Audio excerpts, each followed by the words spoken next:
Hi friends, मैं दीपक कुमार सिंह आप लोगों का T1B चैनल पर स्वागत करता हूं। जैसा कि दोस्तों पेट का एडमिट कार्ड आ चुका है, तो हम लोग चाहेंगे कि जल्दी से हम लोगों का सिलेबस कंप्लीट हो।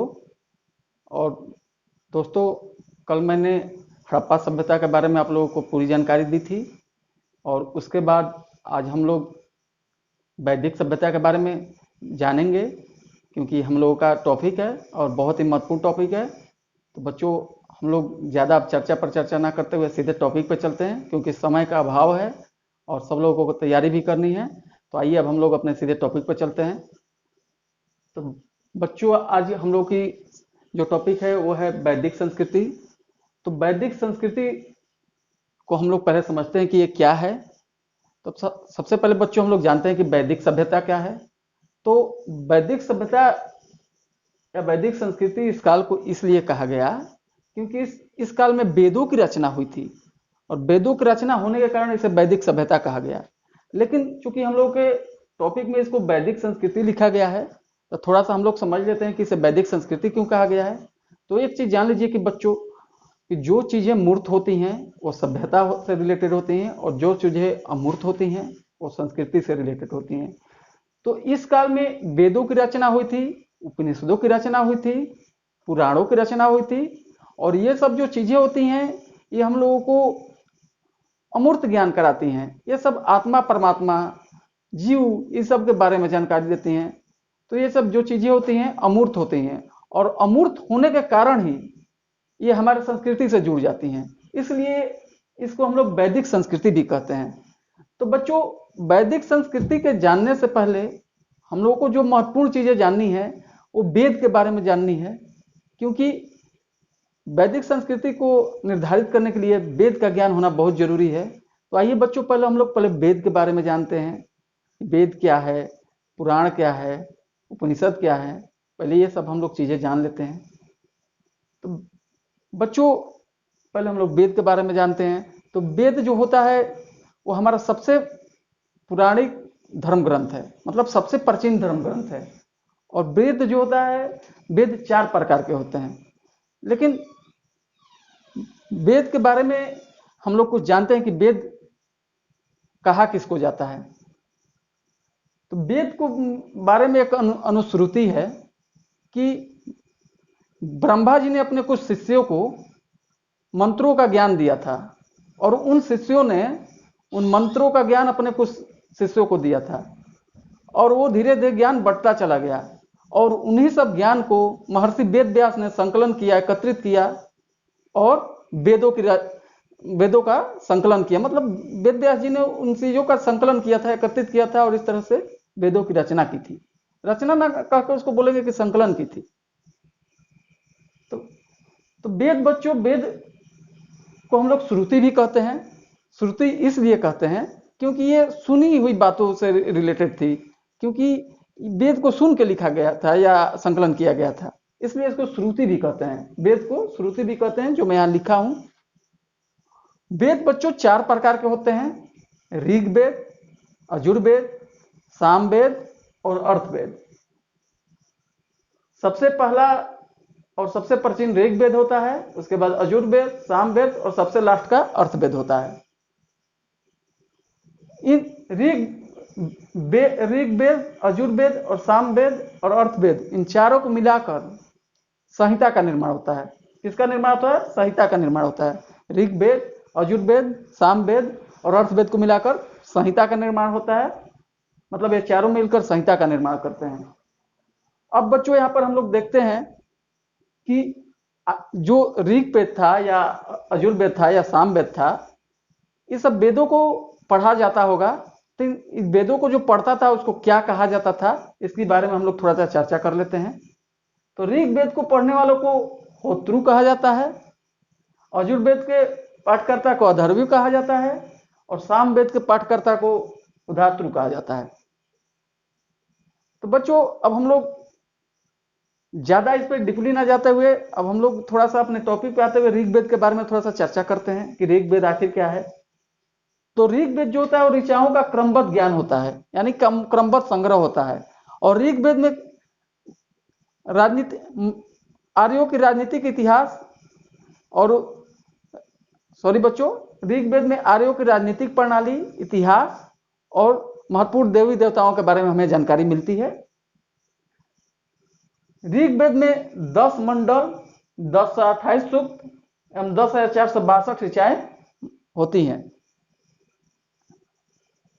ऋग्वेद में कितने मंडल होते हैं? तो 10 मंडल होते हैं, 10,128 सूक्त होते हैं एवं 10,462 ऋचाएं होती हैं। इसमें अब ये महत्वपूर्ण है बच्चों, थोड़ा सा ध्यान दीजिएगा कि जो ऋग्वेद का तीसरा मंडल था, इसकी रचना जो की थी वो विश्वामित्र ने की थी, और ये जो था ये सूर्य देवता सावित्री को समर्पित था। किसको समर्पित था? तीसरा मंडल जो था वो सूर्य देवता सावित्री को समर्पित था। और इसकी रचना किसने की थी? तो इसकी रचना की थी महर्षि विश्वामित्र ने। बच्चों नवम मंडल जो था वो देवता सोम को समर्पित था। नवम मंडल देवता सोम को समर्पित था। आठवां मंडल जो हस्तलिखित ऋचाओं से निर्मित था उसे खील कहा जाता था। बच्चों एक चीज जान लीजिए कि ऋचा का मतलब होता है, ऋचा का मतलब मंत्र होता है। ऋचा का मतलब क्या होता है? मंत्र होता है। तो हस्तलिखित ये ऋचा थी जो 8वां मंडल में थी, इसको खील कहा जाता था। 10वां मंडल में बच्चों जो कि बहुत ही महत्वपूर्ण है, इसमें चतुष्वर्ण समाज की कल्पना की गई थी, जो कि पुरुष 10वां मंडल में मौजूद था। इसमें ही चतुष्वर्ण समाज की कल्पना की गई थी, जो थे ब्राह्मण, क्षत्रिय, वैश्य और शूद्र, जिनको माना जाता था कि ये ब्रह्मा जी के मुख, भुजाओं और जंघा और पैर से मतलब उत्पन्न हुए थे।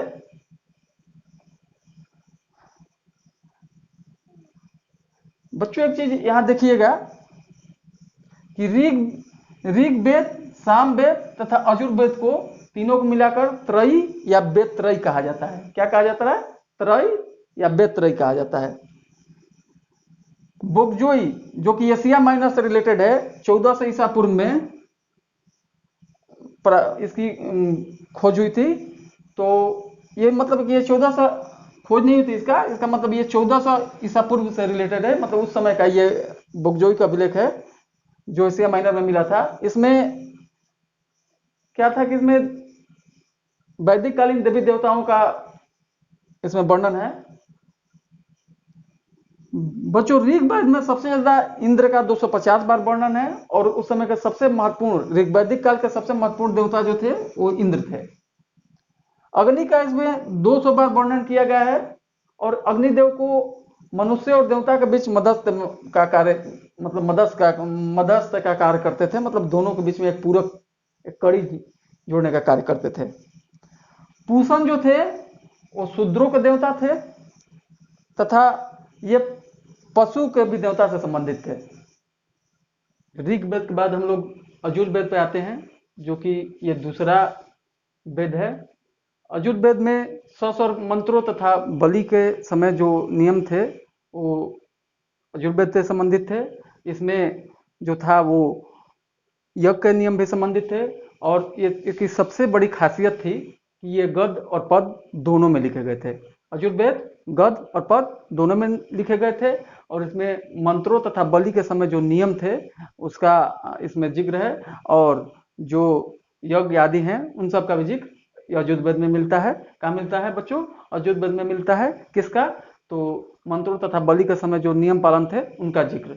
सामवेद, सामवेद को में क्या होता है कि सामवेद को हम लोग गाना के रूप में जानते हैं, यानी कि इसमें जो मंत्रों का उच्चारण होता है वो गाना के माध्यम से होता है। इसमें 1810 सूक्त हैं, और 1810 जो सूक्त हैं वो सब ऋग्वेद से ही लिए गए हैं। यजुर्वेद तथा सामवेद में विशिष्ट घटना का कोई वर्णन नहीं मिलता है। यजुर्वेद तथा सामवेद में विशिष्ट ऐतिहासिक घटना का कोई वर्णन नहीं मिलता है। अर्थवेद अर्थवा ऋषि द्वारा रचित थी, जिसमें 731 मंत्र तथा 6000 पद थे। इसमें समान मनुष्यों के विचारों, अंधविश्वासों, रूढ़िवादियों, जादू टोना आदि के बारे में वर्णन किया गया है। इसमें कन्याओं के जन्म की निंदा की गई है। अर्थवेद का सबसे महत्वपूर्ण चीज है, इसमें कन्याओं के जन्म की निंदा की गई है। अर्थवेद में कन्याओं के जन्म की निंदा की गई है। अब देखिए बच्चों, ये तो जो थे ये हमारे चारों वेद थे, जो कि ऋग्वेद, यजुर्वेद, सामवेद और अर्थवेद, ये चारों वेद यहाँ कंप्लीट होते हैं। और इसके बाद हम लोग आते हैं इस टॉपिक पे। तो बच्चों, हम लोग जानते हैं कि ऋग्वेद, सामवेद और अर्थवेद, यजुर्वेद चारों को मिलाकर संहिता का निर्माण होता था। तो हम यहाँ पे एक टॉपिक डाले हैं, संहिता के बाद ब्राह्मणों, आरण्यकों तथा उपनिषदों का स्थान है, जो कि उत्तर वैदिक कालीन समाज तथा संस्कृति से संबंधित हैं। यानी कि इसमें हम लोगों को उत्तर वैदिक कालीन समाज, संस्कृति आदि के बारे में जानकारी मिलती है। ब्राह्मण, अब आते हैं इन तीनों में, पहले ब्राह्मण पे। ब्राह्मण ग्रंथ क्या थे इसके बारे में जानते हैं। तो ब्राह्मण ग्रंथ जो थे वो वैदिक साहित्यों को लिखने के लिए गद्य रूप में लिखे गए थे। इसमें सबसे इंपोर्टेंट था शतपथ ब्राह्मण। वैदिक साहित्य में ऋग्वेद के बाद शतपथ ब्राह्मण का सबसे महत्वपूर्ण स्थान है। वैदिक साहित्य में ऋग्वेद के बाद शतपथ ब्राह्मण का सबसे महत्वपूर्ण स्थान है। अब देखिए बच्चों, उपनिषदों की संख्या 108 थी, जिसमें 13 महत्वपूर्ण थी। उपनिषद कितने थे बच्चों? तो उपनिषद 108 थे, जिसमें 13 ही महत्वपूर्ण थे। और उपनिषद में क्या होता था? तो उपनिषद में शरीर, ब्रह्मांड, आत्मा, जीव, जगत आदि के बारे में तर्क वितर्क होता था। बच्चों, अब हम लोग थोड़ा यहाँ देखते हैं, जो कि एक इम्पोर्टेंट पॉइंट है। यहाँ पे लिखा हुआ है मैत्रेयी संहिता। मैत्रेयी संहिता में बच्चों इसकी सबसे बड़ी, मतलब क्या हम इसको बोले, इसको मतलब हम बोल सकते हैं कि इसकी सबसे बड़ी कमी थी कि इसमें स्त्रियों को बहुत ही गिरा हुआ समझा गया था। मतलब इसको शराब और जुए की भांति स्त्रियों की भी स्थिति को बताया गया था, और उसको बताया गया था कि शराब और जुआ की भांति यह तीसरा जो है ये पुरुषों का सबसे बड़ा अवगुण है। तो समझ लीजिए कि उस काल में ये मैत्रेयी संहिता कितना मतलब खराब था, जो स्त्रियों के प्रति ऐसा सोच रखता था। यहाँ देखिए बच्चों, यहाँ पे है ये पॉइंट देखिए, यहाँ पे अर्धांगिनी लिखा हुआ हूं। इसका मतलब है कि शतपथ ब्राह्मण में स्त्रियों को पुरुषों का अर्धांगिनी समझा जाता था, यानी कि आधा अंग समझा जाता था। मतलब कि जो स्त्री होती थी वो पुरुषों का आधा अंग होती थी। मतलब यहाँ के बहुत इंपॉर्टेंट दिया गया है। इसका मतलब यहाँ पे स्त्रियों को बहुत इंपॉर्टेंट दिया गया है।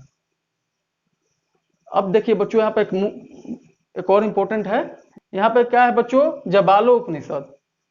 इसमें क्या है बच्चों? इसमें 4 जो मनुष्य की अवस्थाएं होती है, 4 आश्रम होती हैं, जो कि एक बहुत इंपॉर्टेंट है। यहाँ से क्वेश्चन बनता है कि कहाँ पे 4 आश्रमों का उल्लेख किया गया है? तो जबला उपनिषद में किया गया है। कहाँ किया गया बच्चों? जबला उपनिषद में किया गया है। अब देखिए बच्चों, यहाँ पर थोड़ा स्मृति ग्रंथ के बारे में जान लेते हैं कि यहाँ पर लिखा हुआ है स्मृति ग्रंथ मनु। तो जो मनु स्मृति ग्रंथ थी, ये सबसे प्राचीन स्मृति ग्रंथ थी और सबसे विश्वसनीय थी, जो कि शुंग काल से संबंधित थी। मनु स्मृति कब से संबंधित थी बच्चों? शुंग काल से संबंधित थी, जो सबसे प्राचीन और विश्वसनीय थी। दूसरा था बच्चों, जो इंपॉर्टेंट है, एग्जाम में आता है, नारद स्मृति। नारद स्मृति जो थी वो गुप्त युग से संबंधित थी। नारद स्मृति गुप्त युग से संबंधित थी। तो यही दोनों जो स्मृति हैं एवं ये इंपॉर्टेंट है और बराबर एग्जाम में पूछी जाती हैं। अब बच्चों देखते हैं यहाँ पर हम लोग वेदांग के बारे में।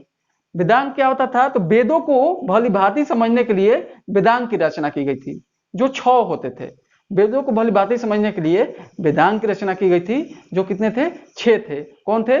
शिक्षा, कल्प, निरुक्त, व्याकरण, छंद एवं ज्योतिष।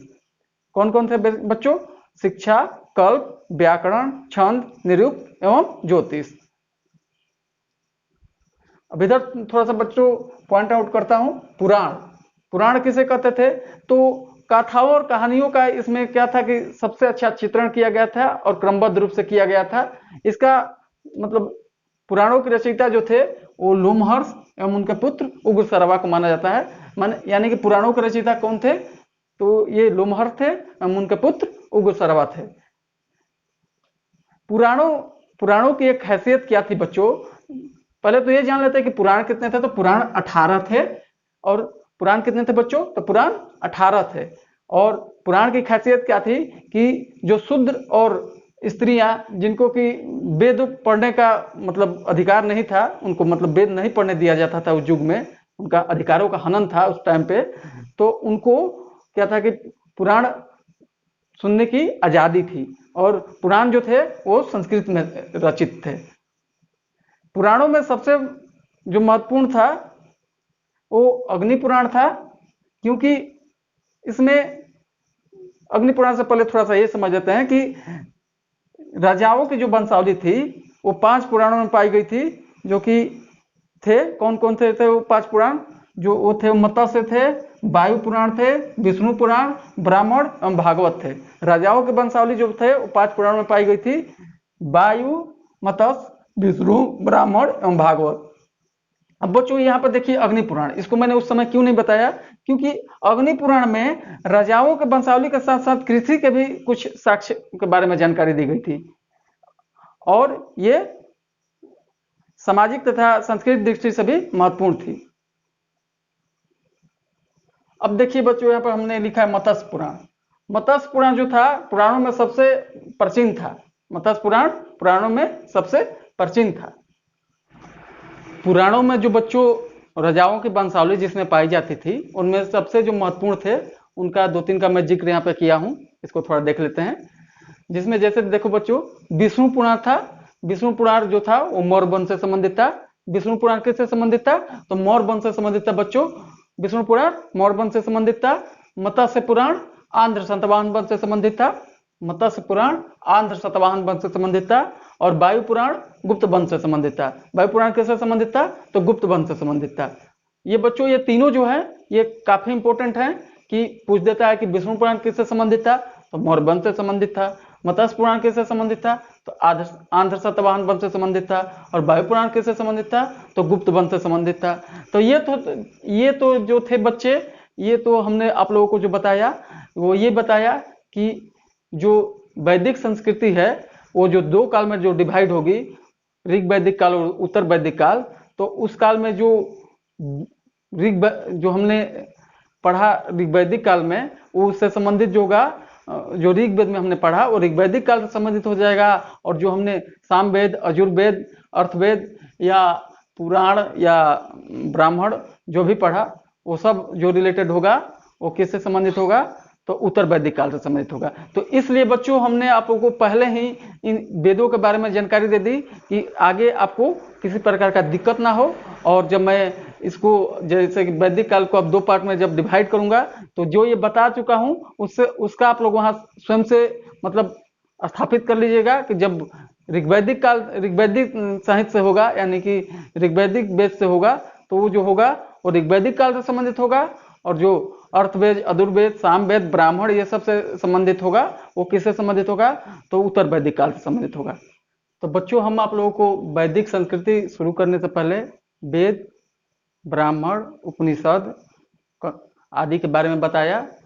कि इसको इसलिए बताया क्योंकि यहाँ पर देखिए वैदिक काल को 2 पार्ट में डिवाइड किया गया है, ऋग्वैदिक काल और उत्तर वैदिक काल।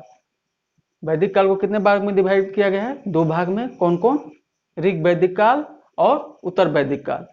ऋग्वैदिक काल का जो कालक्रम है वो 1500 से 1000 ईस्वी पूर्व, और उत्तर वैदिक काल का जो कालक्रम है वो 1000 ईस्वी पूर्व से 600 ईस्वी पूर्व। कितना है बच्चों, 600 ईस्वी पूर्व। तो जो 1500 से 1000 ईस्वी पूर्व है ऋग्वैदिक काल, वो किससे संबंधित है, ऋग्वेद से संबंधित है। और जो उत्तर वैदिक काल में जो 1000 से 600 ईस्वी पूर्व है वो सामवेद, अजुर्वेद, अर्थवेद, आरण्यक, उपनिषद आदि से संबंधित है। तो इसलिए मैंने बच्चों आप लोगों को पहले वेद के बारे में, ऋग्वेद के बारे में, अर्थवेद के बारे में, सामवेद के बारे में अच्छी से जानकारी दे दी कि जो भी अगर चीजें हों जो वहाँ हमने पढ़ाया है वहाँ से आप डायरेक्ट अगर ऋग्वेद से संबंधित, ऋग्वैदिक काल से संबंधित होगा तो जो चीजें ऋग्वेद में होंगी वो ऋग्वैदिक काल से संबंधित हो जाएंगी, और जो चीजें सामवेद, अजुर्वेद, अर्थवेद में होंगी वो उत्तर वैदिक काल से संबंधित हो जाएंगी। तो यहाँ पर बच्चों को रिलेशन दिखाना जरूरी था क्योंकि ये थोड़ा बड़ा टॉपिक हो जाता, और अगर मैं छोड़ के पढ़ाता तो हो सकता है आपके एग्जाम में पूछ देता तो फिर प्रॉब्लम हो जाती। तो इसलिए मैंने बच्चों आप लोगों को वहां से थोड़ा सा टॉपिक को ज्वाइन कराया।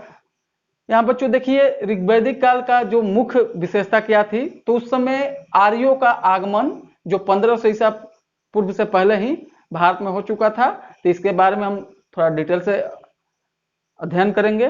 और यहाँ देखिए उत्तर वैदिक काल का जो मुख्य विशेषता क्या थी, तो लोहे की खोज हो चुकी थी। इस काल में क्या हो गई थी, लोहे की खोज हो चुकी थी।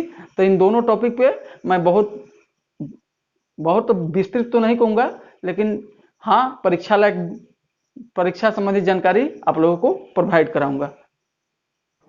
तो बच्चों अब हम लोग देखते हैं कि ऋग्वैदिक काल के बारे में कुछ हम लोग जानते हैं। तो ऋग्वैदिक काल जो हमने पढ़ा है 1500 ईस्वी पूर्व से 1000 ईस्वी पूर्व, तो उस समय में क्या क्या घटनाएं हुई थी इसके बारे में हम लोग जानते हैं। तो सबसे पहले जो सबसे आर्यों का आगमन हुआ था। तो आर्यों का आगमन कब हुआ था बच्चों, तो आर्यों का आगमन 1500 ईस्वी पूर्व में हुआ था। और सर्वप्रथम आर्य कहाँ आए थे, तो सप्त सिंधु प्रदेश में आए थे। तो सप्त सिंधु प्रदेश हम किसे कहते हैं, तो वो जो पंजाब एवं अफगानिस्तान का एरिया था उसको हम लोग सप्त सिंधु प्रदेश कहते हैं। तो बच्चों हम क्या कहेंगे कि आर्य कब आए थे, 1500 ईस्वी पूर्व में आए थे। और सबसे पहले सप्त सिंधु प्रदेश में आए थे। और सप्त सिंधु प्रदेश किसे बोला जाता है, तो पंजाब एवं अफगानिस्तान को बोला जाता है। मैक्स मूलर ने कहा था कि आर्य मध्य एशिया से आए थे, जो कि बहुत सारे विद्वानों ने इस बात का खंडन किया है। आर्य द्वारा जो निर्मित सभ्यता थी वो वैदिक सभ्यता थी। आर्यों द्वारा निर्मित सभ्यता कौन सी थी, तो वैदिक सभ्यता थी। और ये कैसी सभ्यता थी, तो ये ग्रामीण सभ्यता थी। आर्यों द्वारा निर्मित सभ्यता वैदिक सभ्यता थी और ये ग्रामीण सभ्यता थी, ग्रामीण सभ्यता थी। आर्य शब्द का बच्चों अर्थ क्या होता है, तो आर्य शब्द का जो अर्थ होता है वो श्रेष्ठ या उत्तम होता है। हम लोग क्या बोलेंगे कि आर्य शब्द का अर्थ श्रेष्ठ या उत्तम होता है। अब देखिए बच्चों, ये थोड़ा सा यहाँ देखिए, दशराग युद्ध के बारे में हम लोग जानते हैं। तो दशराग युद्ध जो हुआ था वो सुदास और 10 जनों के बीच में हुआ था, या हम कह सकते हैं कि आर्य और अनार्य के बीच में हुआ था, जिसमें सुदास की विजय हुई थी। किसकी विजय हुई थी दशराग युद्ध में, तो सुदास की विजय हुई थी। किसकी विजय हुई थी, सुदास की विजय हुई थी। और ये युद्ध कहाँ हुआ था, तो रावी नदी के तट पे हुआ था। कहाँ हुआ था बच्चों, दशराग युद्ध कहाँ हुआ था, तो रावी नदी के तट पे हुआ था। और किसकी विजय हुई थी, तो सुदास की विजय हुई थी। अब थोड़ा सा हम जानते हैं बच्चों कि जो आर्य थे उनका जीवन कैसा था, रंग ढंग कैसा था, वो आए थे तो कैसा मतलब उनका नेचर था, इसके बारे में हम लोग जानते हैं। तो आर्य जो थे वो प्रारंभ में पशुचारक थे और वे लोग गौड़ कृषि करते थे। मतलब कृषि दूसरे रूप में, मतलब कि उनका मुख्य पेशा पशुचारक था और गौड़ पेशा मतलब कृषि था। मतलब उस समय जो था, उस समय बहुत सारे जातियों का उल्लेख मिलता है, लेकिन लुहार का उल्लेख नहीं मिलता है ऋग्वैदिक काल में। किस काल में, ऋग्वैदिक काल में। यहाँ पर देख लीजिएगा, मैंने ऋग्वैदिक काल लिखा है। तो ऋग्वैदिक काल में लुहार जाति का उल्लेख नहीं मिलता है। उस समय जो ऋग्वैदिक काल का जो व्यवस्था था वो कबीले के रूप में था। मतलब कबीले के रूप में लोग निवास करते थे, एक कबीला बना के लोग रहते थे। क्षत्रियों को राजन कहा जाता था। ये देख लीजिएगा, क्षत्रियों को क्या कहा जाता था, राजन कहा जाता था। ऋग्वैदिक काल में या वैदिक काल में तंबाकू नहीं पाया जाता था। ऋग्वैदिक काल में तंबाकू नहीं पाया जाता था। यहाँ पर मैंने क्रॉस लगा दिया है। पर्दा प्रथा नहीं थी। पर्दा प्रथा उस समय नहीं थी। कब नहीं थी, ऋग्वैदिक काल में पर्दा प्रथा नहीं थी। स्त्रियों की स्थिति अच्छी थी और यह यज्ञ कर्म में भी भाग लेती थी। स्त्रियों की स्थिति अच्छी थी और ये लोग यज्ञ कर्म में भाग लेती थी। सती प्रथा नहीं था। डेफिनेटली चीज है कि जब पर्दा प्रथा नहीं होगा, स्त्रियों की स्थिति अच्छी तभी होंगी जब पर्दा प्रथा नहीं होगा, सती प्रथा नहीं होगा, तो वहाँ यज्ञ कर्म में भाग लेंगी तो डेफिनेटली वहाँ अच्छा स्थिति रहा होगा।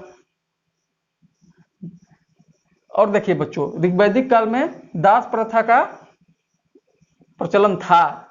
ऋग्वैदिक काल में जो था दास प्रथा मौजूद थी। गाय को अधन्य माना जाता था। अधन्य मतलब कि उसको न मारने वाली जीव, मतलब कि उसकी हत्या नहीं की जाती थी।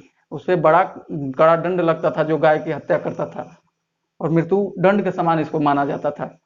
ये पाप था। जैसे कि आज जोगी जी ने उत्तर प्रदेश में गाय को मारना वर्जित कर दिया है, उस पर मतलब कार्रवाई करते हैं। जो गाय के साथ मतलब जो गाय को मारता है उसके ऊपर कार्रवाई किया जाता है। उसी तरह उस काल में भी गाय को अधन्य माना जाता था। यानी कि गाय के मारने वाले को सजा होती थी। उस समय ऋग्वैदिक काल में संयुक्त परिवार था। कैसा परिवार था? तो संयुक्त परिवार था। बाप दादा चाचा चाची सब एक ही में रहते थे, तो उस परिवार को संयुक्त परिवार कहा जाता था। तो ऋग्वैदिक काल में संयुक्त परिवार था। तो आइए बच्चों, अब हम लोग ऋग्वैदिक काल के बाद अब हम लोग दूसरा पार्ट उत्तर वैदिक काल देखते हैं कि इसमें क्या क्या मुख्य बातें हुई थी, इसके बारे में हम लोग चर्चा कर लेते हैं। तो उत्तर वैदिक काल की तिथि हमने बताई थी कि 1000 ईस्वी पूर्व से 600 ईस्वी पूर्व के बीच में था, और इसी में सामवेद अर्थवेद जो भी थे इसी के अंदर लिखे गए थे और उनकी रचनाएं हुई थी। तो जितने भी सामवेद अर्थवेद से रिलेटेड चीजें हैं वो उत्तर वैदिक काल में होंगे। तो बच्चों इसका हम लोग मतलब थोड़ा सा देखते हैं कि इस काल में क्या क्या परिवर्तन हुआ था। तो पुरातात्विक स्रोत में जो इस समय चित्रित धूसर मृदभांड का निर्माण होने लगा। पहले क्या था कि लाल मिट्टी के बर्तन बनते थे, लेकिन वो लाल मिट्टी के बर्तन ना रखे उत्तर वैदिक काल में चित्रित धूसर मृदभांड बनने लगे। कैसे बनने लगे? चित्रित धूसर मृदभांड। इस समय क्या हुआ? इस समय का सबसे महत्वपूर्ण जो खोज हुआ वो लोहा का खोज हुआ, और लोहा का खोज जो था उस समय का मतलब कि सबसे इंपॉर्टेंट खोज माना गया।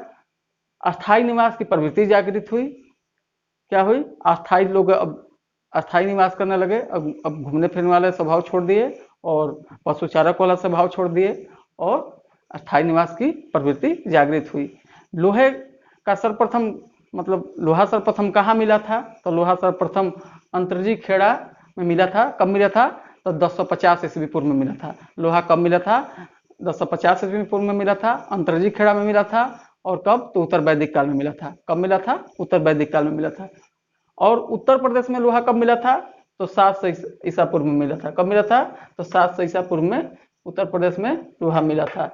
उत्तर प्रदेश इंपॉर्टेंट है थोड़ा इसलिए क्योंकि आपका पेट का एग्जाम उत्तर प्रदेश में होने वाला है, तो थोड़ा सा इसके बारे में हम जान लेते हैं। उत्तर प्रदेश में लोहा 700 ईसा पूर्व में मिला था।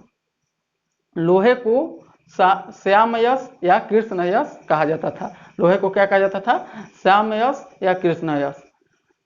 इस काल की एक विशेषता ये थी कि कबीले को जनपद का रूप दिया जाने लगा। मतलब दो कबीला मिलकर अब जनपद का रूप धारण करने लगे। इस काल में 3 तरह के आश्रम की व्यवस्था थी, ब्रह्मचर्य, गृहस्थ और वानप्रस्थ। लेकिन थोड़े कालांतर के बाद इसमें संन्यास भी जुड़ गया। संन्यास ऐसे तो बुद्ध के समय में जुड़ा था, लेकिन हम इसको मान सकते हैं, इसको हम लोग 4 ही लेके चलते हैं कि ब्रह्मचर्य, गृहस्थ, वानप्रस्थ और संन्यास, ये चारों उत्तर वैदिक काल में जुड़े थे। तो ये भी इम्पोर्टेंट चीज था, इसको भी थोड़ा देख लीजिएगा। उसके बाद बच्चों इधर आइए। इस समय गोत्र की व्यवस्था मतलब इस समय गोत्र प्रथा की व्यवस्था हुई थी। मूर्ति पूजा प्रारंभ हो गई थी। इस काल में का विशेषता क्या था कि मूर्ति का पूजा जो है प्रारंभ हो गई थी। अर्थवेद के अनुसार राजा को मतलब कर के रूप में 16वां हिस्सा मिलता था, जिसको बलि कहा जाता था। जिसको क्या कहा जाता था? बलि कहा जाता था। अब थोड़ा सा बच्चों महत्वपूर्ण बिंदु देख लेते हैं। यम नचिकेता का संवाद जो था वो कंठोपनिषद से संबंधित है। यम नचिकेता का संबंध किससे संबंधित है? कंठोपनिषद से संबंधित है। छंदोग्य उपनिषद में दुर्भिक्ष का उल्लेख मिला है। दुर्भिक्ष मतलब होता है कि जैसे कि दुर्भिक्ष का मतलब होता है सुखाड़ पड़ना या अकाल पड़ना, उसी तरह का थोड़ा बिहारी लैंग्वेज में हम लोग को उसको सुखाड़ भी बोल देते हैं, तो उसको अकाल पड़ना ही बोलेंगे। छांदोग्य उपनिषद में दुर्भिक्ष का उल्लेख मिलता है, यानी कि अकाल का उल्लेख मिलता है। पाप पूर्ण स्वर्ग नरक की बातें कहाँ हुई थी? ऋग्वैदिक काल में हुई थी। पाप पूर्ण स्वर्ग नरक की बातें पहली बार कहाँ हुई थी? तो ऋग्वैदिक काल में हुई थी। ओम शब्द का मतलब पहला बार कहाँ मिला था? तो बृहदारण्यक में मिला था। ओम शब्द कहाँ मिला था? तो बृहदारण्यक में मिला था। आर्यों की प्रशासनिक इकाई आरोही क्रम में थोड़ा देख लेते हैं कि आर्य जो थे उसकी प्रशासनिक इकाई कैसी थी। तो पहले कुल था, उससे बड़ा ग्राम था, फिर बीज था, फिर जन था, फिर राष्ट्र था। कैसा था? पहले कुल था, फिर ग्राम था, फिर बीज था, फिर जन था, फिर राष्ट्र था। अब बच्चों हम लोग कुछ मुख्य चीज़ों पर ध्यान देते हैं जो कि एग्जाम के व्यू से बहुत अच्छा है। पॉइंट थोड़ा देख लीजिएगा। यहाँ पर देखिए, ग्राम के मुखिया को ग्रामणी कहा जाता था। ग्राम के मुखिया को ग्रामणी कहा जाता था। बीस का प्रधान बीसपति कहलाता था। विष का प्रधान विषपति कहलाता था। जन के शासक को राजन कहा जाता था। जन के शासक को राजन कहा जाता था। पुरोहित एवं सेनानी प्रमुख दरबारी थे। पुरोहित एवं सेनानी प्रमुख दरबारी थे। वशिष्ठ रूढ़िवादी एवं विश्वामित्र उदार पुरोहित थे। वशिष्ठ रूढ़िवादी एवं विश्वामित्र उदार पुरोहित थे। सूत रथकार एवं कमादी आदि लोगों को रत्नी कहा जाता था। सूत रथकार एवं कमादी आदि लोगों को रत्नी कहा जाता था। पुरुष दुर्गपति को शपथ गुप्तचर को तथा बाजपति गोचर भूमि के स्वामी को कहा जाता था। पुरुष दुर्गपति को शपथ गुप्तचर को बाजपति गोचर भूमि के स्वामी को कहा जाता था। उग्र, यहाँ देखिए, उग्र अपराधियों को पकड़ने का काम करता था। उग्र क्या करता था? अपराधियों को पकड़ने का काम करता था।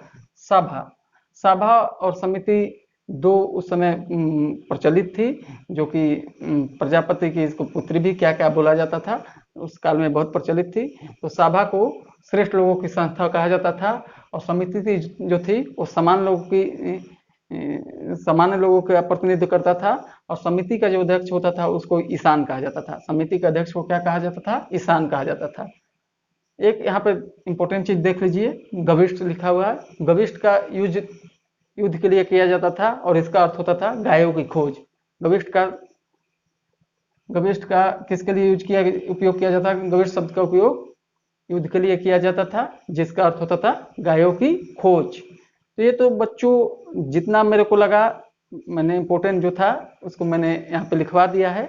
जैसे कि कुछ चीज़ें मैं नहीं लिखा पा रहा हूँ क्योंकि अब मेरा नोट्स बहुत बड़ा हो जाएगा, जो आप लोगों को पढ़ने में भी बेकार लगेगा।